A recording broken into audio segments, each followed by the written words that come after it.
Bom, vamos lá, temos aí a primeira matéria, então, sobre o Ciro Gomes, dizendo que precisamos reestruturar o sistema de defesa do Brasil. Ele falou sobre o PND, né, a política industrial e de comércio exterior também. Pode rodar aí, vamos ver a fala do Ciro.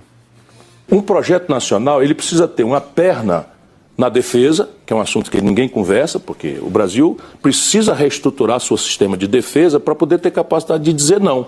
Nesse pedaço de chão aqui, nesse povo aqui, quem manda somos nós mesmos. Nós mandamos no nosso próprio nariz. Não é para brigar com ninguém, é apenas para obrigar que o mundo nos respeite a nossa soberania. Haverá ocasião de aprofundarmos mais isso. Mas a outra perna de um projeto nacional que está escrito é uma política industrial e de comércio exterior, é uma política diplomática que projete o Brasil em dois campos. O primeiro são valores importantes que guiem a nossa presença no cenário conturbado, não é, que o Giovanni já destacou. Vai ser um momento muito difícil para a humanidade e nós precisamos ajudar o Brasil a se proteger disso, e o debate brasileiro não está prevenindo isso.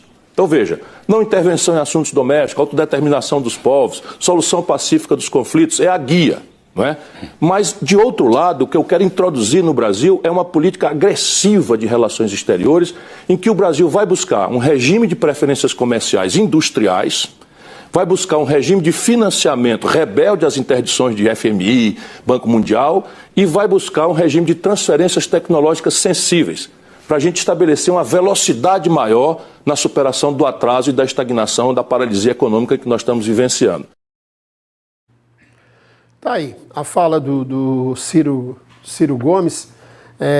O Ciro tem umas coisas bem interessantes, né? Eu até, inclusive, durante a semana eu falei que é uma cabeça para ser estudada. O Ciro me parece diferenciado a mais positivamente em relação a todos os outros candidatos nessa questão econômica, nesse entendimento sobre economia, nesses projetos. Só que ele tem algumas coisas que às vezes as pessoas ficam com o pé atrás, né? E são coisas que motivam a população, principalmente as pessoas mais simples. Ele tinha na campanha passada, agora ele parou com essa conversa, a história do CPF lá, de limpar o nome, né? De zerar, tirar o nome de todo mundo do CPF. E agora ele tem algumas ideias de redução de impostos, de que o Brasil pode alavancar, de que o que ele tem é diferente de tudo que a gente vê aí. Eu vou dar bom dia para o ilustre Otacílio Moreira e perguntar, Otacílio, nessa questão econômica especificamente, né, o Ciro ele consegue empolgar com algumas coisas, mas ao mesmo tempo tem situações que não parece que é tão fácil assim como ele tenta passar, né? Bom dia. Bom dia, Cícero. Bom dia, Alisson. Bom dia, Ramon e Márcio. E a todos aí que nos acompanham agora, né? O Ciro, ele tem bastante informação, tem bastante conhecimento da área econômica. Ele não desistiu da questão de limpar o nome, muito pelo contrário, até porque o Brasil piorou em termos de endividamento e de pessoas inadimplentes, né? Hoje, que na eleição passada, né, ele pegou, foi a bandeira dele. Foi a bandeira. Era a bandeira dele. Um carnaval dele, em cima disso, né? Mas é igual você falou, Cícero, ele às vezes alopra. Por exemplo, às vezes ele na ânsia de jogar informação, ele confunde informações. Por exemplo, ele fala que a dívida média do brasileiro endividado ou inadimplente é de R$1.000 e pouco, R$1.100, R$1.200. Não é só isso, né? Isso é um perfil de uma dívida do brasileiro, o perfil de cada dívida. O brasileiro, ele não tem em média só uma dívida, ele tem em média 3,9 dívida. Então, a dívida média do brasileiro que está inadimplente hoje é R$4.200.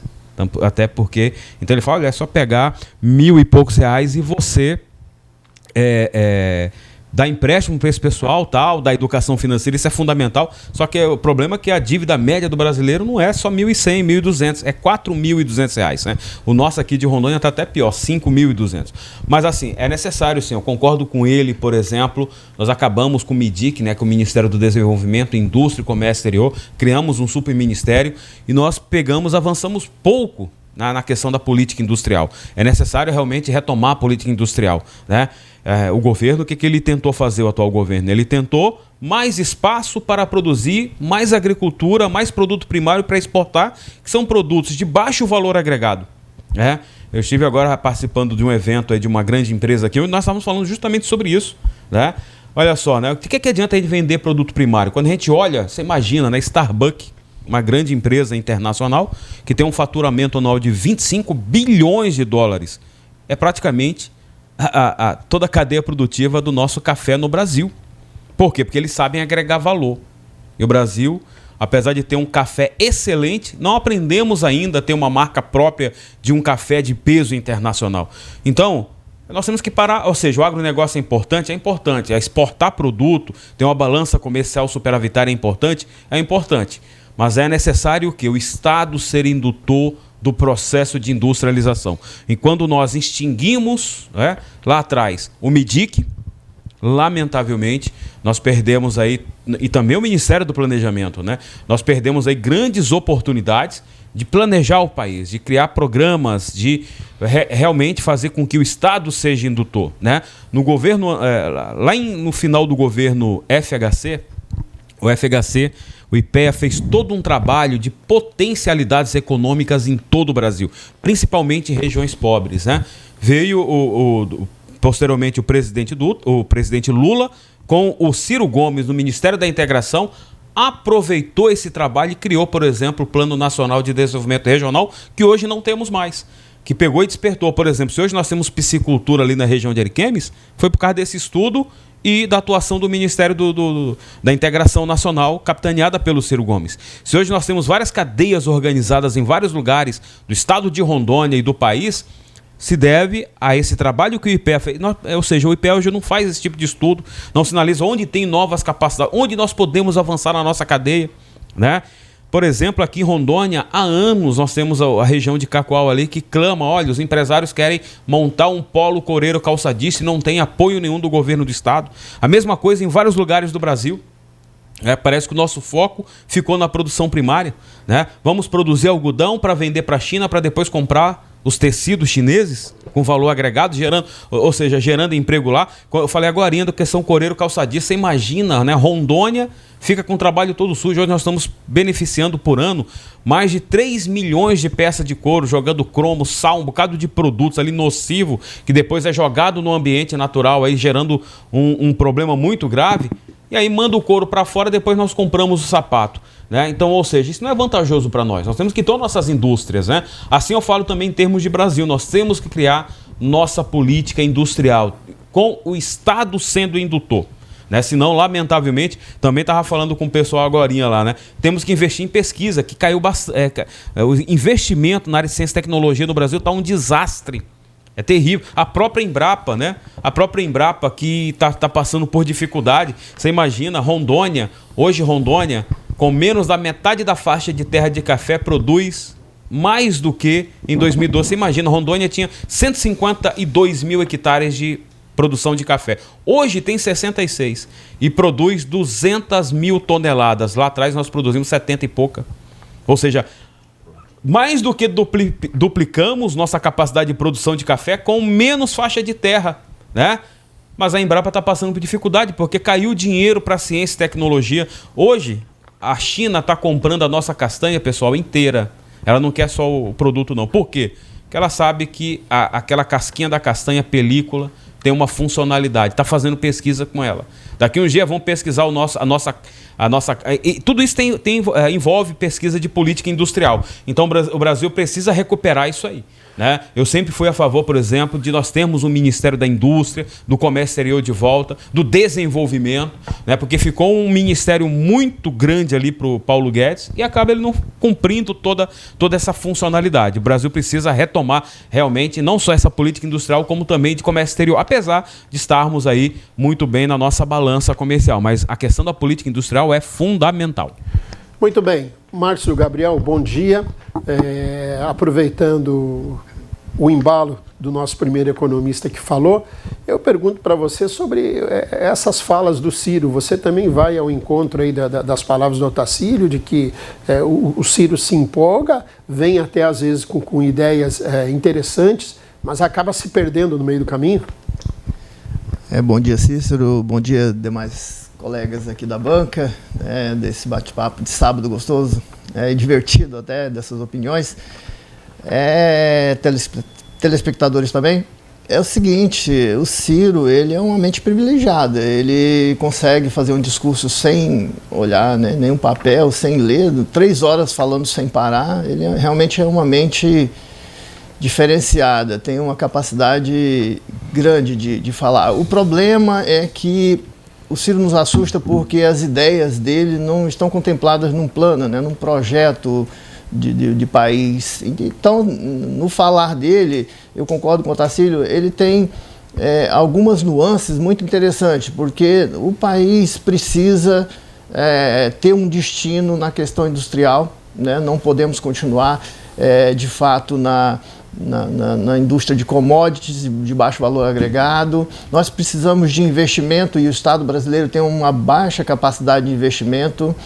Nós precisamos pensar muito na questão da sustentabilidade, né, dos critérios de sustentabilidade econômica, social e ambiental na indústria. Nós temos também um problema mundial na indústria, que é o salto tecnológico, né, a robotização. Então, tudo isso são elementos que antigamente você industrializava um país a qualquer maneira. Agora não, agora você precisa industrializar com um alto conhecimento técnico. E ele não traz no discurso dele respostas para isso e não está escrito num plano de governo detalhes em relação a isso.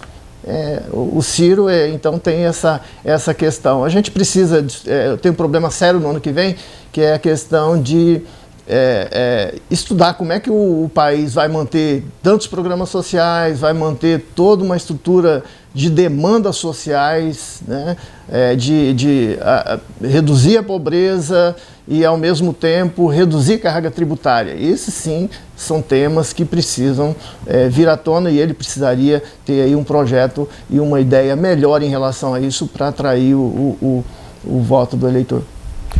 Alisson Carreiro, bom dia. E aí, o Ciro Gomes, nessa vibe de emotiva, digamos assim, econômica, ele falou sobre a questão do sistema de defesa também ali, mas eu acho que eu vejo muita balela nessa história de defesa. Eu acho que o Brasil não tem problema nessa área, né? Acho que as Forças Armadas fazem um bom trabalho, desempenham um trabalho eficaz, um trabalho dentro do que se espera, então eu não vejo ficar discutindo. Agora, a questão econômica, sim, envolve o bolso de todo mundo. Alisson. Primeiramente, bom dia a todos, bom dia, Cícero, obrigado, né? Gente, o Ciro, ele vem, no decorrer da história dele, política, sempre tendo muitos embates, né? Muita briga. Ele é bem desgastado nesse ponto. Então, assim, as pessoas parecem que não dão mais ouvidos ao que ele fala, né? Ele até é uma mente brilhante, é um cara inteligente. Mas ele fala, e as pessoas parecem que, tipo, ele não cresce, né? Ele não sai de 7%.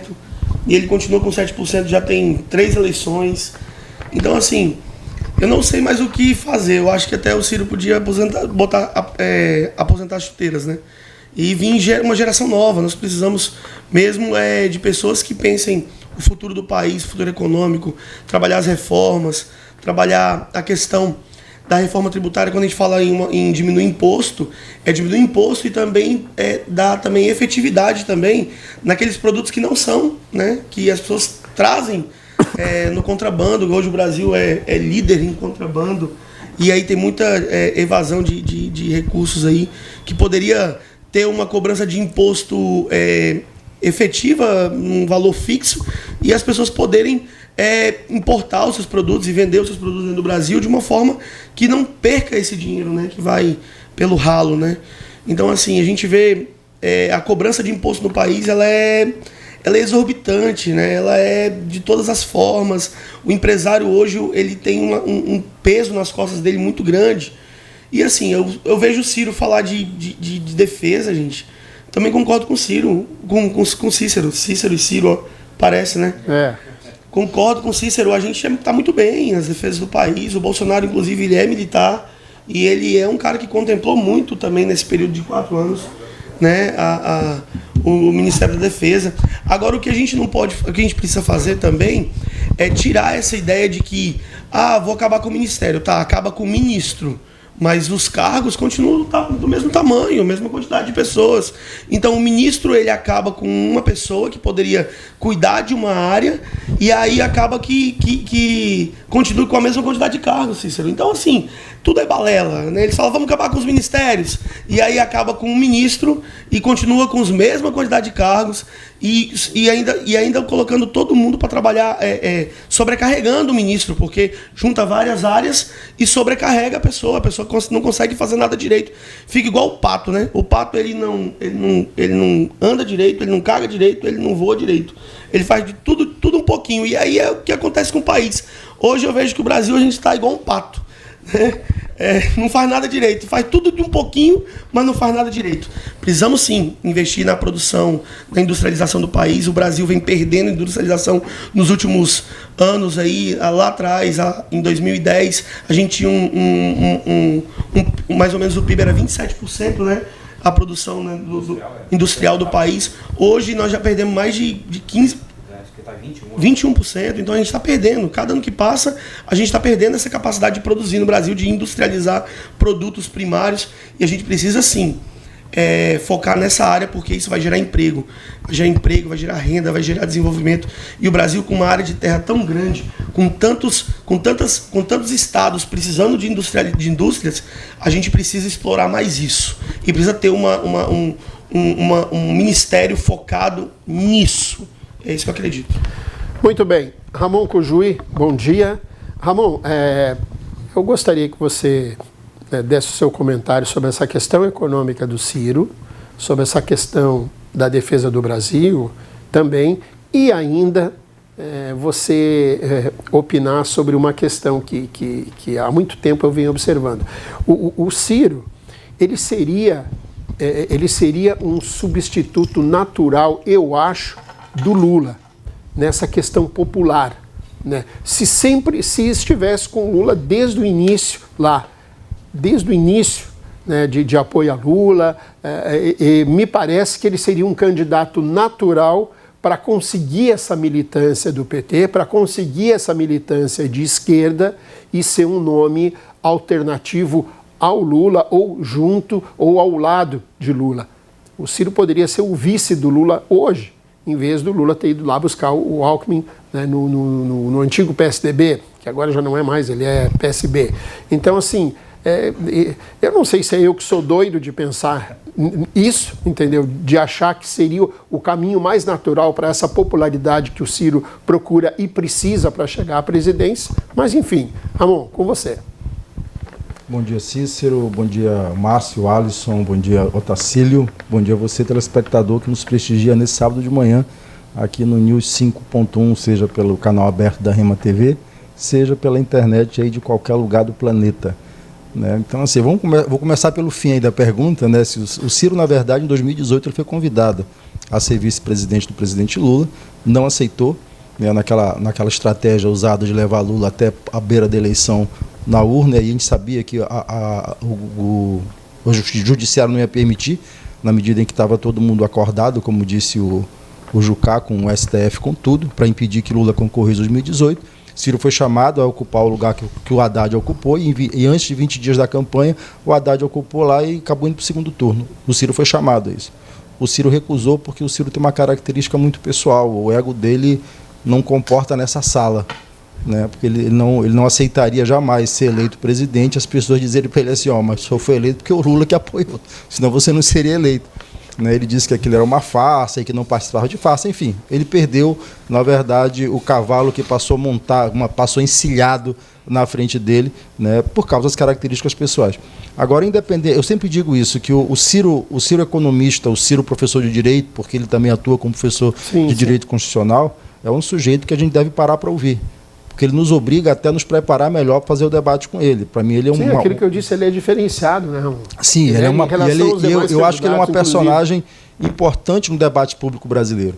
Né? Eu acho que o Ciro ele contribui muito quando ele vem fazer o debate.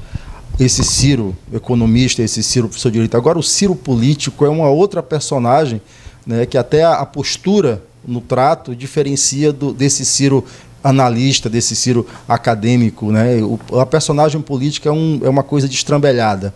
né, a língua e o ego acabam engolindo, colocando uma sombra muito grande sobre as capacidades do Ciro. Eu gosto do Ciro, assim, eu gosto de ouvir o Ciro, né, mas eu acho que ele se atropela na hora da disputa do poder ali, aí vem aflora toda a formação patriarcal que ele teve, enfim, né, mas é um camarada que eu acho importante estar no debate político. No que diz respeito ao processo de industrialização, a gente precisa ter claro o seguinte: não existe processo de industrialização sem maciço investimento, sem maciça intervenção do Estado. Não há um país do mundo que tenha se industrializado sem o fomento pesado do Estado. E ainda hoje, todas as grandes inovações tecnológicas, por exemplo, dos Estados Unidos, ela vem do Estado, ela não vem de iniciativa privada. Absolutamente. Você tem lá um orçamento de defesa norte-americano de 500 bilhões de dólares, né, que a defesa faz, desenvolve produtos de alta tecnologia que depois as empresas americanas utilizam aí para vender. O micro-ondas vem do processo do complexo militar norte-americano. A internet que a gente usa, ela foi desenvolvida no complexo militar norte-americano. Ou seja, não existe, minha gente, não sejamos ingênuos, onde os países se industrializaram, inclusive na Coreia do Sul, você precisa de maciço investimento estatal e estratégia de nação para longo prazo. Portanto, é preciso que o Estado tenha capacidade de investimento. E para o Estado ter capacidade de investimento, tem que recolher imposto. Não existe possibilidade de você falar, precisamos investir e tem que reduzir carga tributária. Isso é uma ilusão, né? Ou é uma coisa ou é outra. Não tem isso. Então, nós precisamos de carga tributária. A carga tributária brasileira, até fazer esse debate, ela não é alta. Ela não é alta. O problema do Brasil não é que a carga tributária seja alta, é que o Estado brasileiro entrega serviços muito aquém daquilo que a carga tributária é arrecadada. Porque, veja bem, se a carga tributária brasileira for alta, isso quer dizer o quê? Que bastaria baixar a carga tributária para que nós resolvêssemos os problemas de investimento e de qualidade de vida do povo, e não é. Se a gente baixar a carga tributária hoje, vai faltar dinheiro para uma série de políticas públicas que hoje já faltam. Entendeu? Então, reduzir carga tributária não é a saída. A saída é cobrar do Estado que ele entregue para a população, para a sociedade, serviços de qualidade que sejam compatíveis com a carga tributária que ela arrecada. O Brasil hoje tem uma carga tributária, aí, se eu não me engano, né, o Otacílio, por favor, que me corrija, de 35%, 36% do PIB. O que é uma taxa baixa se você compara, por exemplo, com os países nórdicos que arrecadam 46%, 48%, onde a população tem uma qualidade de vida muito boa. O problema nosso é que hoje eu pago o imposto para pagar a segurança, para pagar a saúde, para pagar a educação, e a classe média paga isso e coloca o filho na escola privada, tem que contratar segurança para o condomínio e tem que pagar plano de saúde privado. Aí a sua renda vai embora. A gente precisa passar do processo eleitoral, discutir um projeto de nação de longo prazo, com mais calma, com mais tranquilidade, né, com serenidade, porque o país pertence a todos nós e se ele naufragar, naufragamos todos juntos.